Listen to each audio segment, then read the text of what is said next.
বদনজর হতে মুক্তি লাভের রুকাইয়া পদ্ধতির ব্যাপারে। বদনজর, যার আরবি শব্দ আল আইনু হাক।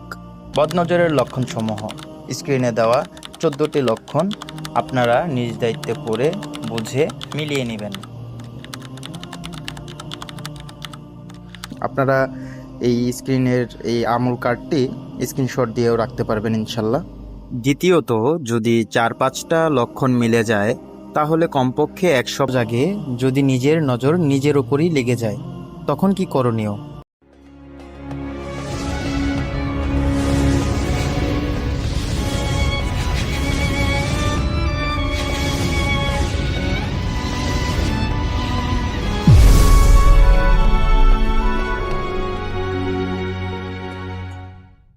আসসালামু আলাইকুম ওয়া রাহমাতুল্লাহি ওয়া বারাকাতুহু। প্রিয় দিনী ভাই ও বোনেরা, আপনাদের সকলকে স্বাগত জানাই আশরাফুল হিকমা 11 চ্যানেলে। এই চ্যানেলে আমরা ইসলামের গভীর ও অর্থবহ জ্ঞান নিয়ে আলোচনা করি, যা আমাদের দ্বীন সম্পর্কিত চিন্তাকে সমৃদ্ধ করে এবং আল্লাহ সুবহানাহু ওয়া তাআলার প্রতি আমাদের ঈমান ও ভালোবাসাকে আরও গভীর করে তোলে। তাই আমাদের সাথেই থাকুন এবং উপকৃত হলে চ্যানেলটি সাবস্ক্রাইব করুন ও প্রিয়জনদের সাথে শেয়ার করুন। জাযাকাল্লাহ খাইরান।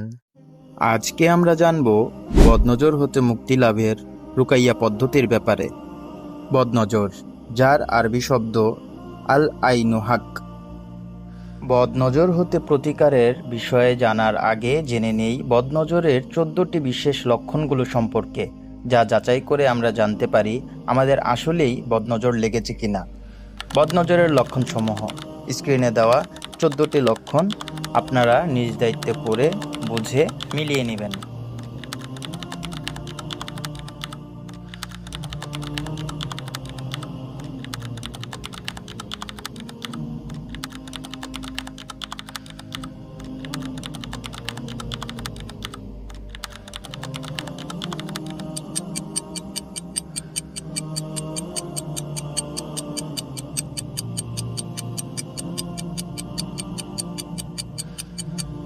এই 14টি লক্ষণগুলোর মধ্যে সর্বনিম্ন 3টি যদি মিল পান তাহলে রুকাইয়া করবেন। সেলফ রুকাইয়া, নিজেই নিজের রুকাইয়া করা অতি উত্তম। এবার পদ্ধতিগুলো জেনে নিই। প্রথমত, 5 ওয়াক্ত নামাজ, প্রতিদিনের মাসনুন আমল এবং বেশি বেশি দোয়া করাই যথেষ্ট হবে। মাসনুন আমলের একটি আমল কার্ড আপনাদের স্ক্রিনে দেখাবে। আপনারা এই স্ক্রিনের এই আমল কার্ডটি স্ক্রিনশট দিয়েও রাখতে পারবেন ইনশাল্লাহ। দ্বিতীয়ত, যদি 4-5টা লক্ষণ মিলে যায় তাহলে কমপক্ষে 1 সপ্তাহ বদনজরের রুকাইয়া করা উচিত। এতে সুস্থ হলে আরও কয়েকদিন করা উচিত। তৃতীয়ত, যদি আরও বেশি লক্ষণ মিলে যায় তাহলে 2 থেকে 3 সপ্তাহ নজরের রুকাইয়া করলে ইনশাল্লাহ সুস্থ হয়ে উঠবেন। পদ্ধতি 1, যদি জানা যায় কার নজর লেগেছে তাহলে সাহল ইবনে হুনাইফ রাদিয়াল্লাহু তাআলা আনহু এর হাদিসটি অনুসরণ করলেই হবে। অর্থাৎ যার নজর লেগেছে তাকে ওযু করতে বলবে, ওযুর পানিগুলো একটি পাত্রে জমা করবে, এরপর সেটা আক্রান্ত ব্যক্তির গায়ে ঢেলে দেবে, তাহলেই নজর কেটে যাবে ইনশাআল্লাহ। এই পদ্ধতিতে সাধারণত একবারেই বদনজরের প্রভাব দূর হয়ে যায়, তবে প্রয়োজনে 2-3 দিন করা লাগতে পারে। আর হ্যাঁ, অনেকের ক্ষেত্রে এই ওযু করার পানি ঢালার পর প্রচণ্ড পায়খানা বা প্রস্রাবের বেগ আসে, সেটা হয়ে গেলে আলহামদুলিল্লাহ সুস্থ হয়ে যায়। অনেকের মনেই হর হামেশাই এই প্রশ্নটি জাগে, কুলির পানিও কি জমা করা লাগবে? উত্তর, যদিও বা এক হাদিসে আছে কুলির কথা, তবে না নিলেও সমস্যা নেই। অধিকাংশের ক্ষেত্রে শুধুমাত্র একজনের হাতমুখ ধোয়া পানি নিয়ে অপরজন হাতমুখ ধৌত করলেই বদনজর নষ্ট হয়ে যায়। আরও একটি প্রশ্ন জাগে, যদি নিজের নজর নিজের ওপরই লেগে যায় তখন কি করণীয়? উত্তর, তাহলে ওযু করবে এবং পানিগুলো জমা করবে, এরপর সেটা নিজের গায়ে ঢালবে। পদ্ধতি 2, যদি আপনি না জানেন আপনার ওপর কার নজর লেগেছে, যদি অনেক দিনের সমস্যা হয় কিংবা যদি অনেকের নজর লাগে তাহলে এই পদ্ধতি অনুসরণ করতে পারেন। বদনজরের সেলফ রুকাইয়া হিসেবে এই পদ্ধতি সাজেস্টেড। 1, রুকাইয়ার আয়াতগুলো প্রতিদিন তিলাওয়াত করবেন অথবা শুনবেন। সরাসরি শোনা সম্ভব না হলে অডিও রেকর্ড শুনবেন। 2, আর প্রতিদিন রুকাইয়ার গোসল করবেন। গোসলের নিয়ম একটু পর বলা হচ্ছে। রুকাইয়ার আয়াত নিজেই তেলাওয়াত করা সর্বোত্তম। তাই আপনার তেলাওয়াত শুদ্ধ হলে, সম্ভব হলে রুকাইয়া আয়াত তেলাওয়াত করবেন, তা না হলে অডিও শুনবেন। বদনজরের রুকাইয়ার পিডিএফ এবং অডিও ডাউনলোড লিংক কমেন্টে এবং ডিসক্রিপশনে পাবেন, অথবা আমাদের পেজে ভিজিট করবেন, সেখানেও পাবেন। পিডিএফ পড়তে সমস্যা হলে বা অডিও শুনলে যদি ঘুম আসে, তাহলে কোরআন থেকে দেখে দেখে তেলাওয়াত করতে পারেন।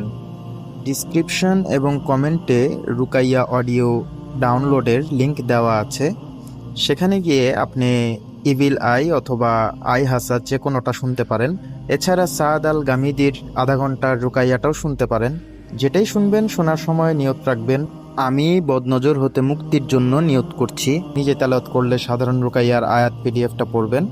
যদি আপনার কোনো সমস্যা থাকে তাহলে আপনি ফিজিক্যালি এর প্রভাব টের পাবেন, যেমন প্রচণ্ড ঘুম আসবে, মাথা ব্যথা করতে পারে, হাত পা কামড়াতে পারে, হার্টবিট বেড়ে যেতে পারে, শরীর ঘামতে পারে, বেশি বেশি প্রস্রাব হতে পারে ইত্যাদি। তবে এরপরও শুনতে থাকবেন। ঘুম আসলে জেগে থাকতে চেষ্টা করবেন, আর একান্তই না পেরে ঘুমিয়ে গেলে দুশ্চিন্তার কিছু নেই, আর সমস্যা সমাধান হলেই ভালো ফিল করতে লাগবেন ইনশাল্লাহ, দুশ্চিন্তার কারণ নেই। আর আপনি কয়েকবার মনোযোগ দিয়ে শোনার পরেও যদি কোনোই এফেক্ট না বুঝতে পারেন, তাহলে আলহামদুলিল্লাহ আপনার কোনো সমস্যা নাই। আপনার যদি প্রবলেম থাকে তাহলে রুকাইয়া শুনলে অবশ্যই প্রভাব টের পাবেন।